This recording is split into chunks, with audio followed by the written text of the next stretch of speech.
10 p.m. Do you know where your children are? Right now on the 10 o'clock news.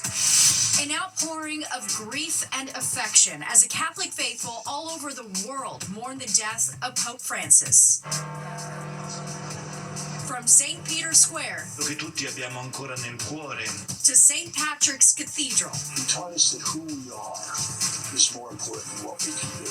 Tonight, we look back at the life and legacy of the 266th Pope, dead at the age of 88.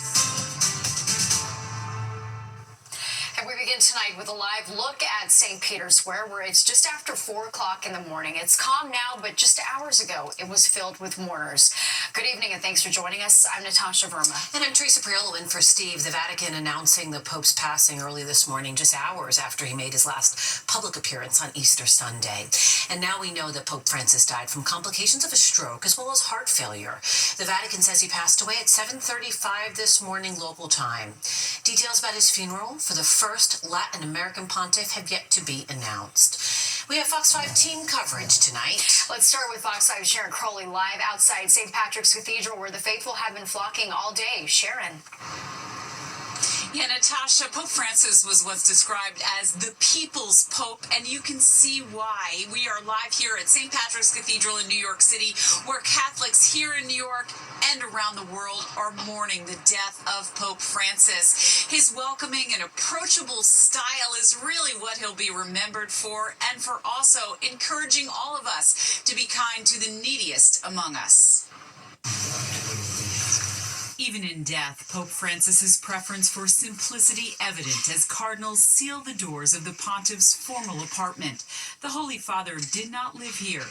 He chose to stay in a small suite in the Vatican guest house instead of a more elaborate papal apartment like his predecessors. The Vatican announcing the 88-year-old leader of the Roman Catholic Church died of a stroke and heart failure. His death just one day after he blessed the faithful in St. Peter's Square on Easter Sunday. Cari fratelli e sorelle, buona Pasqua. Pope Francis had been in frail health since spending an extended stay in the hospital battling double pneumonia. He taught us at the end by allowing us to watch him die. He taught us that who we are is more important than what we can do. Timothy Cardinal Dolan, leader of the New York Archdiocese, is heading to the Vatican to be part of the conclave, choosing the next pope. There'll be some days of mourning, the funeral, continued days of mourning. The cardinals would then meet in what they call the congregational meetings every day, and the conclave would then begin. The Pope, born Jorge Mario Bergoglio in Buenos Aires, Argentina in 1936, was the son of Italian immigrants. He felt a calling to the Roman Catholic priesthood early in his life. Something just called him to follow Jesus as a priest. And that sense of the open door has permeated the rest of his life. You know, that's why he wants the doors of churches to be open.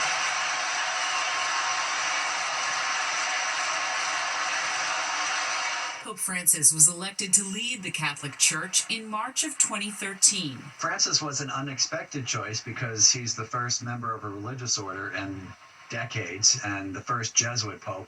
But I think they saw him as someone who was theologically traditional, but also someone who understood why the church needed to reach out to the poor and people on the margins. He was a strict follower of church doctrine, at the same time considered a revolutionary. Nel nome del Padre, del Figlio e dello Spirito Santo. He apologized to survivors of clergy child sex abuse and allowed women to have leadership roles. And in terms of LGBT people, he's the first pope ever to use the word gay. In 2015, Pope Francis paid a visit to New York City, receiving a warm welcome from adoring New Yorkers. In Vatican City now, mourners gathering. Like the rainbow once over his hospital last month, the devout find it fitting. Pope Francis died the day after Easter, when Catholics celebrate their belief that Jesus rose from the dead. And now you are looking at a live picture of the purple bunting that was hung today outside St. Patrick's Cathedral here in Midtown Manhattan to honor the life of Pope Francis and to honor his memory, of course. Now, Cardinal Dolan will be going to Rome tomorrow evening. Before that, there will be a special mass at noon here at St. Patrick's Cathedral to remember Pope Francis. I should say one last thing. The Vatican made the Pope's final wishes, his last will and testament, public today, and in it, he wanted a very simple funeral. He wanted to be buried in a pine box, and once again, he's a first. He is not going to follow the path of his predecessors. He asked to be buried at a smaller church that he liked in Rome, not at the more palatial Vatican. So once again, even in death, he is reminding us of how he lived in life, preferring simplicity to that. So I'll send it back to you in the studio. All right, Sharon, thank you so much. And to the White House now, where President Trump taking time out of his annual Easter egg roll to remember Pope Francis and honor his memory. I just signed an executive order putting the flags of our country, all of them, all federal flags and state flags, at half-mast in honor of Pope Francis. So he was a good man. President and First Lady say they'll be going to the funeral of Pope Francis in Rome. And people from around our area are remembering Pope Francis and sharing how much the pontiff meant to them, including in Newark, New Jersey, and the Little Argentina section of Elmhurst, Queens. Which is significant since Pope Francis was the first Latin American Pope. Fox Eye's Duarte Geraldino continues our team coverage. A day after blessing crowds at the Vatican, Pope Francis is gone. In our area, especially among New Yorkers of Latin descent, the news hit hard. For many, Pope Francis wasn't just a religious figure. He was someone who understood the struggles of all people. In Newark, James Murphy said a prayer at the Cathedral Basilica of the Sacred Heart. I think it's a sad day to lose him, but a happy day that he was called home with Easter Sunday and the rising of Jesus Christ. He rose also to heaven. In Queens, Latino Catholics gathered at St. Bartholomew's Church in Elmhurst to reflect and pray. ¿Cómo te sientes como católica? Pues triste porque es un gran líder. Un gran líder, a great leader. She's mourning the loss of someone who made history, the first pope from the Americas, a proud Latino who brought a deep sense of representation to hundreds of millions of Latinos around the world. In the U.S., Latinos now make up more than a third of all U.S. Catholics. That's according to a 2024 Pew Research Center report. And for many, Pope Francis was a symbol of pride and a sign that change is possible. He's very inspirational. He I look up to him a lot because he helped me in a lot of situations. Yeah. How did it help you? I would listen to him through the TV, and it helped a lot. What was the biggest lesson, do you think, that you've learned from him or that touched your heart the most? To not give up on anything. Really, he always helped me when I needed him. He was always there for me. This part of Queens is known as Little Argentina. Walk into a shop or restaurant, and you'll likely see a picture of Pope Francis on the wall. To many, he didn't just preach about the afterlife. He fought for justice on earth, too. He inspired me so much to be much of a better person, to fight for other people and be more brave. Just weeks before his death, Pope Francis sent a letter to U.S. bishops condemning deportations and the criminalization of migrants. He urged the church to defend the dignity of every human being. Many of the people I spoke with say while they are immensely sad that Pope Francis has died, they're also confident the church is going to be able to choose a new leader who will be able to connect with the younger generation of Catholics around the world. In Elmhurst, Queens, Duarte Geraldino, Fox 5 News. And we would now want to get some perspective on Pope Francis's papacy and what comes next. Joining us now is Father Brian Massengill, a professor of theological ethics at Fordham University. Thanks for joining us, Father. You know, he was really such a game changer. Pope Francis was such a game changer in so many ways. I'm curious, from your perspective, what do you see as the greatest point of his legacy? I think the greatest point of his legacy was that he transformed the church, and he said the church needs to lead with not words of doctrine and law, but to lead with words of mercy and compassion. And so his whole ministry was characterized by reaching out to those whom society marginalized and disdained, to refugees, to the poor, to the imprisoned, to sexual minorities, care for the climate. And so I think that he wanted to transform the church into one that led with words of mercy compassion, and especially for the destigmatized and disdained of society. And Pope Francis is going to be remembered as a pope who struck a more moderate tone in terms of LGBTQ, his views on community. Talk to us about that. I think what Pope Francis wanted to do was to remind everyone that the church was meant for everyone, that the church was not to be a museum or a mausoleum. He said the church was a field hospital, and so all were welcome. And the other thing he wanted to say was that the church should be a refuge of mercy. And so he kept saying that there's room for all, todos, todos, todos in Spanish. And he said, my work is not to exclude anyone from the church, but to remind all that all have a place. Lastly, 135 men that he's going to choose from.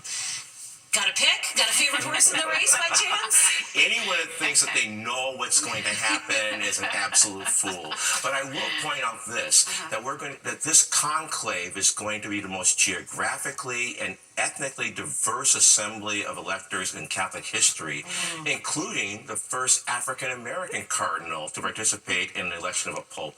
So at this point, all we know is that we have a good chance of getting a pope who's going to represent the global diversity of the church in a very real way. And he's going to be a baptized male. We know that. It has to be a baptized male, yes. But it probably will not be me. Very fascinating. Father, thank you so much. Appreciate you. Oh, thank you so much. All right, of course, keep it locked on Fox 5 and our Fox Local app and fox5ny.com for the latest as the tri-state and the world remembers Pope Francis. And we're just getting started on this very busy Monday night. Straight ahead, the Fed's ratcheting up the pressure to get New York to pump the brakes on congestion pricing and turn the gantries off for good. Plus, a big name in the vacation and long-term rental game taking a bite out of Big Apple politics. What's behind it?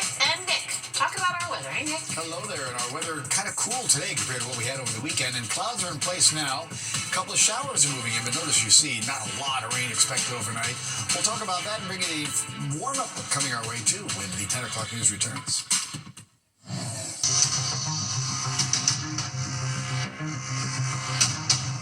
The technical deadline for the city to turn off the congestion pricing gantries has come and gone. Yeah, and now the U.S. Department of Transportation, through Secretary Sean Duffy, issuing a new ultimatum to New York State and to Governor Kathy Hochul. Fox 5's Arthur Chien has the latest.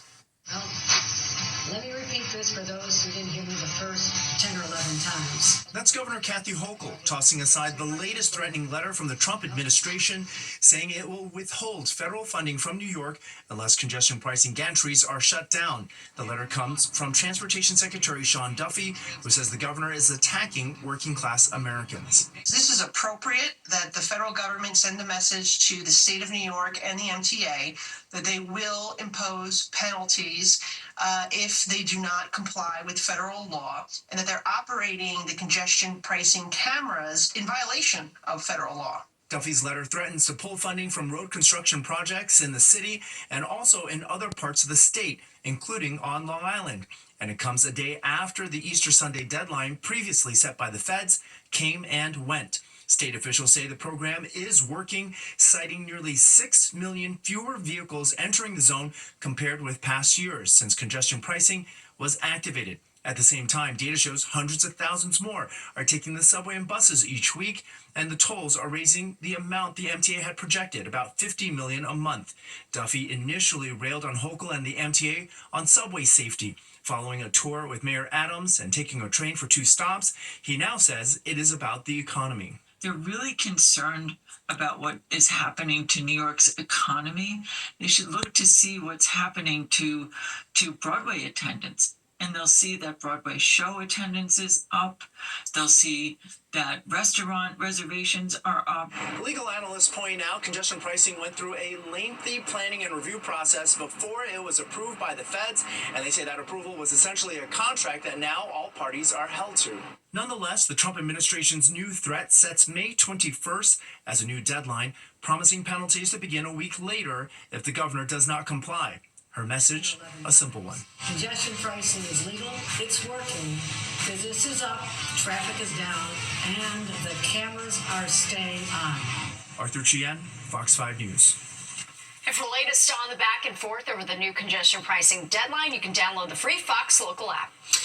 New tonight, the main jury has now been selected in Harvey Weinstein's rape retrial. It includes 7 women and 5 men. Prosecutors and Weinstein's defense team still need to choose one more alternate juror before opening arguments can get underway, which will likely happen on Wednesday. Weinstein being tried again on rape and sexual assault charges after New York's highest court overturned his 2020 conviction last year. He has remained behind bars on a separate conviction. The wife of former New Jersey Senator Bob Menendez is convicted on bribery charges. Nadine Menendez was found guilty today in the same federal courthouse as her husband last year. The two were accused of accepting bribes from 3 men who wanted the senator's help with business dealings and court cases. Bob Menendez is set to start serving an 11-year sentence in June. His wife could be facing a similar sentence. Federal immigration agents will not be able to operate in Rikers Island for now. A New York judge blocking the mayor's plan, which would have allowed them in ahead of a hearing later this week. New York City Council suing the mayor, seeking to block his executive order, permitting ICE agents and other federal agents to have office spaces at the complex. The suit accuses the mayor of a quid pro quo with the Trump administration for dropping the criminal corruption charges against him. To Wall Street now, stocks taking a huge hit for the 4th straight session. Investors are worried about President Trump's ongoing trade war and his harsh criticism of Federal Reserve Chairman Jerome Powell, calling him, quote, a major loser. All 3 indexes tumbling after Monday's close, the Dow plunging more than 970 points, the Nasdaq dropping more than 400, the S&P falling off 124 points. The White House is defending embattled Secretary of Defense Pete Hegseth. The news broke this weekend alleging Hegseth had shared classified war plans in a second signal chat with members of his family after mistakenly including a reporter for The Atlantic in another chat last month. Democrats have been calling for Hegseth's firing, but White House Press Secretary Caroline Leavitt called reports of a search for Hegseth's replacement fake news. She said President Trump is, quote, strongly behind Hegseth. Well, there's a major corporate player donating big bucks to some candidates running in local elections. Yeah, Airbnb trying to use its influence through its campaign spending. Fox 5's Linda Schmidt has been taking a look at what the popular short and long-term rental platform is after, and she's live from our newsroom. Hey, Linda. Good evening there, ladies, and they are after something. Airbnb has a super PAC now that has $5 million to spend on candidates across New York State who support Airbnb. Now, here in the city, Airbnb is hoping to help elect candidates here who will ease up on the restrictions that currently exist in the city. It's just a backdoor entry. Vijay Dandapani is the CEO of the Hotel Association of New York City. The group represents about 300 hotels and opposes short-term rentals like Airbnb, which cuts into the hotel business, and they say gives Airbnb an unfair advantage. You don't have to comply with the human trafficking law. You don't have to comply with the fire safety law. You don't have to comply with the construction issues that come up with a hotel. Airbnb now has a super PAC called Affordable New York, ready to pump some serious cash into candidates across the city and state who support short-term rentals. $5 million worth, listed on the New York City Campaign Finance Board website. City Council Speaker Adrienne Adams, who is running for mayor, is sponsoring a bill to ease the restrictions on Airbnb and short-term rentals. Her chief of staff, Ty Hankerson, is running for her seat on the council, and the city's Campaign Finance Board website shows Airbnb's super PAC has spent more than $80,000 to boost his campaign. I think it's an indication more than anything else is that this is the mother lode of apartments in the entire United States. It's a very attractive place in terms of vacation travelers, tourist destinations, but also business travelers. Airbnb releasing this statement. Airbnb will be supporting candidates throughout the city and state who champion common sense solutions to help everyday New Yorkers navigate the affordability crisis. But critics say Airbnb and other short-term rentals are making affordable housing even less accessible. David Birdsell is a political analyst. There were actually mass riots in Madrid and Barcelona last year over exactly this issue. And that's the concern that has kept New York lawmakers from allowing broad access to these kinds of services. And also tonight, Fox 5 did reach out to City Council Speaker Adrienne Adams' campaign and her Chief of Staff, Ty Hankerson, who is running for her council seat about this issue. But so far, we have not heard back. Back upstairs to you. All right, Brenda, thanks. Well, heart-pounding moments for passengers on a plane on the tarmac in Orlando. He asked us, Mom, are we going to die? I was like, no, not today. A mom trying to calm her panicked child after one of the plane's engines burst into flames. And we're remembering Pope Francis as people around the world mourn the pontiff who died at the age of 88. Hear more from people across our area who met him. You're watching the 10 o'clock news. And back to our big story tonight, remembering Pope Francis. The pontiff died at the age of 88. The faithful remembering his life and his legacy. This news catching many off guard when it was announced by the Vatican. Pope Francis passing away at 7:35 this morning local time. The Vatican saying Pope Francis died of a stroke that put him into a coma, causing his heart to fail. This comes after he made his last public appearance just yesterday on Easter Sunday, blessing thousands in St. Peter's Square, ending a papacy spanning 12 years, which set a very different tone from his immediate predecessor, Pope Benedict. And it is somber to think about, but the moment the Pope dies, the search for a new one begins. Quietly at first, and then the conclave descends on the Sistine Chapel. The question everybody is asking, what will the future of the Catholic Church be? Will it be liberal like Francis, or maybe much more conservative to keep up with the views of Catholics in places where the Church is booming? Only twice in the 21st century has there been a vacancy of the Holy See. Now again, this most solemn duty falls to the College of Cardinals, the most senior members of the clergy. 138 cardinals are under 80 and eligible to elect the next pope. Before the white smoke rises, the bells toll, and a new Holy Father emerges. There's much work to be done, including a carefully choreographed series of events steeped in centuries of tradition. The first thing that happens is what they call it Camerlengo, or the Chamberlain of the Holy Roman Catholic Church. Traditionally, historically, this is a fascinating piece, would take a silver hammer and tap the Pope's forehead 3 times, and then call out his baptismal name. And if there are no response on any of the 3 knockings or the name, would declare the Pope officially dead. Nowadays, there are more modern methods of declaring the Pope deceased, but the sentiment remains. And once it does, the Camerlengo takes the papal signet ring, the ring of the fisherman, and destroys it, signaling the end of Pope Francis's reign. His papal apartment is sealed, the College of Cardinals are notified, and a 9-day mourning period begins. Back in April of 24, Pope Francis established new rights for the burial of a pope. Now, could his successor change this? Of course. But for Pope Francis, he was very clear that he did not want a pope that was associated with a noble statesman or a world leader or a global power. He wanted to be remembered as a simple shepherd, as a kind pastor.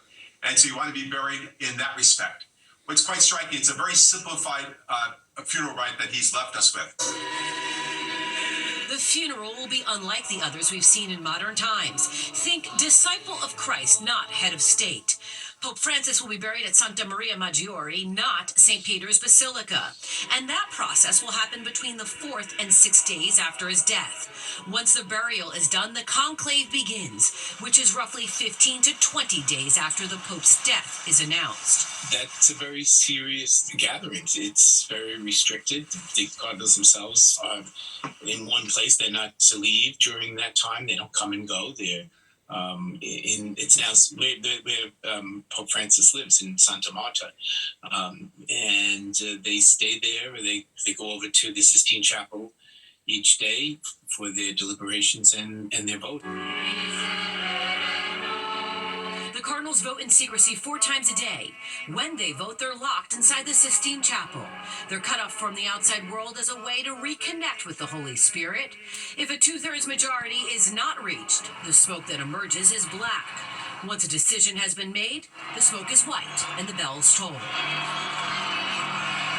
It's it's not an election as much as it's a discernment. And that's why this is different. This isn't an election in the ways of this world. The selection of a pope is meant to come out of an experience of prayer and solidarity. The longest conclave in history lasted 1,006 days. Theoretically, any baptized Roman Catholic man is eligible for the papacy. But for the last 700 years, the Pope has been chosen from the College of Cardinals. So who will it be? What people should be cautious about is looking at the Vatican and looking at the global Catholic Church through the lens of American politics and American ideas of conservatism and liberalism. The Church is, it operates on all continents of the world. There are 1.2 billion Catholics worldwide. Some might hew to what are considered traditional Catholic values and ideals and tradition and doctrine, and others don't. And this is sort of what makes predicting a new pope sort of so difficult. What matters most to the cardinals is the continuation of the Church, and yet much of that depends on how the next pope addresses global, social, and economic issues, those that pull people in and turn people away. The bottom line is anything can happen, and the Holy Spirit works on a timetable and an agenda all its own. All right, so checking the calendar, it appears as though the conclave will begin on or around May 6th, but it could be as late as May the 12th. A Staten Island priest shares his memories of his long friendship with Pope Francis. Father Hernan Paredes first met Pope Francis when he was a young priest, and the late Pope was his superior at seminary school in Argentina. The two were even roommates at one point. Father Paredes remembered the Pope as someone with a wonderful sense of humor and great cooking skills. The two stayed close over the decades. Father Paredes say his longtime friends was always humble. I will say that he was doing his work and he was living his beautiful life until the very end, living as a simple person and a person that is not different from the others. Father Paredes says he believes Pope Francis will be remembered for his legacy of mercy and kindness. And people of all different faiths are sharing their memories of Pope Francis. Straight ahead, we're going to meet the Long Island couple who got to meet the Pope several times through their work trying to improve relations between Catholics and Jews. And terrifying moments on the tarmac caught on camera when a plane catches fire.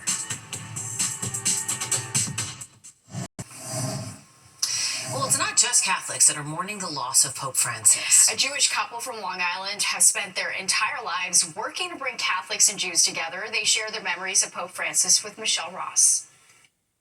This was a special moment. Gary and Meredith Krupp met Pope Francis 5 times. On this day, they handed him a zucchetto. The Pope swapped it with the one he was wearing on his head and gave it to them. That's got his DNA on it. Their relationship with popes goes back more than 20 years. It all started when Gary helped obtain affordable medical equipment for a hospital in Italy.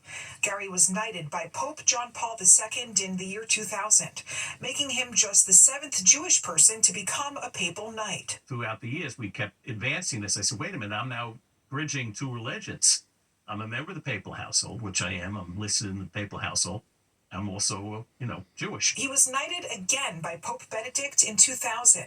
Later on, he tried to disprove claims that Pope Pius didn't do enough for Jews during the Holocaust. I met with Pope Benedict 19 times for papal permission to publish 76,000 pages of Vatican documents proving he was the greatest hero during the Second World War, especially to the Jewish people. Through Gary and Meredith's foundation called Pave the Way, they say they obtained documents proving otherwise. Saved close to 1 million Jews of all different actions throughout the world, which is today 25% of the world's Jewish population is alive because of his actions. They say their foundation bridges religions together and that they talk to people who will not talk to each other. Their mission is to identify and eliminate obstacles in the political world that causes distrust among religions. Our motto is embrace the similarities, savor the differences. They were then knighted by Pope Francis in 2018, becoming the first husband and wife to be knighted together, and Meredith, the first Jewish woman to receive such honor. Francis was just down to earth. You don't have to be Catholic, Jewish. You really feel something. And no matter who the next pope is, Meredith and Gary plan to continue their work with the Vatican to bring people of all religions together. Reporting in Wantagh on Long Island, Michelle Ross, Fox 5 News. Well, a scare on the runway caught on camera. Yeah, plane on the tarmac catches fire, causing more than 200 people to be evacuated before they even got off the ground. And from turkeys to terns, Manhattan's favorite bird has some competition on the other side of the Hudson. Take a look at this. New video shows the moment a jet engine burst into flames at Orlando International Airport. It happened this morning as a Delta flight was pushing back from the gate to taxi for takeoff to Atlanta. A passenger who was with her son described the chaos to the Fox affiliate in Orlando. They say only one emergency slide deployed. Kind of like a boom, but it wasn't like, we thought it was probably like the people under the plane handling luggage. It was like a big boom, but we could see orange through the shades. He asked us, his mom, are we going to die? I was like, no, not today. It was very scary. I am not going to lie to you as a mom, as someone who flies frequently. Wow, scary moments. She says passengers in the back had to wait for a staircase to be brought over. Delta says it's investigating and looking into complaints over issues with just that one slide deploying.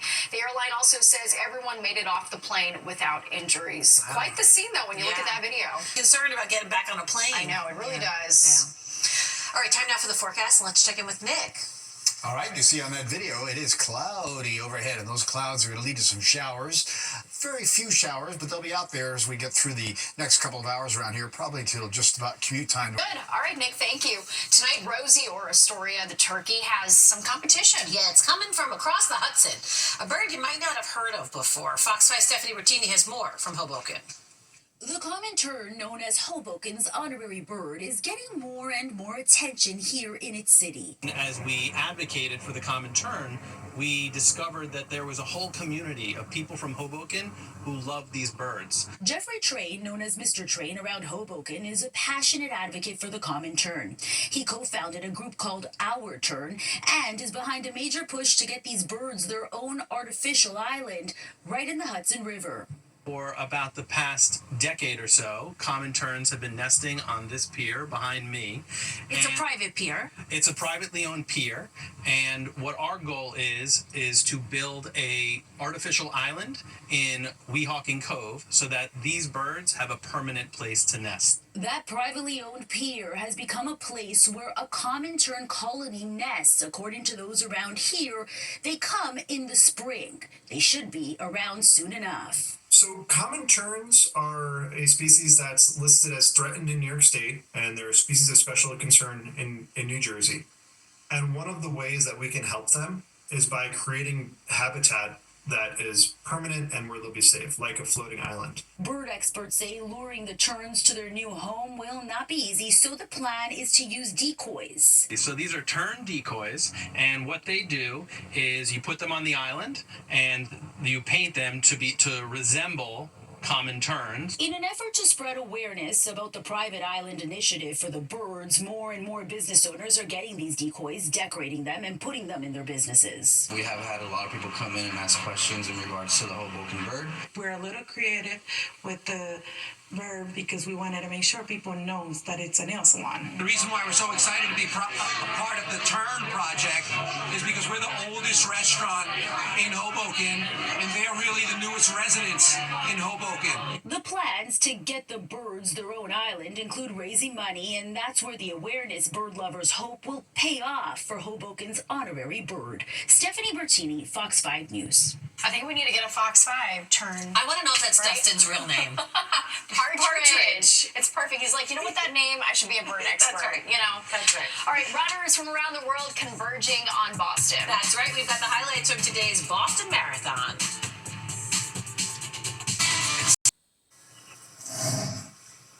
History was made at the Boston Marathon today. Sharon Lucchetti smashing the course record by more than 2 minutes. The Kenyan runner finishing in a blistering 2 hours, 17 Probably minutes. got some blisters. Yeah, probably 22 seconds. For the men, another Kenyan, John Korer, took first place, outpacing everybody. Paul Revere on horseback. He was there to celebrate the 250th anniversary of the start of the Revolutionary War. Congratulations to all the runners. And thousands of people attended the annual Easter egg roll at the White House today.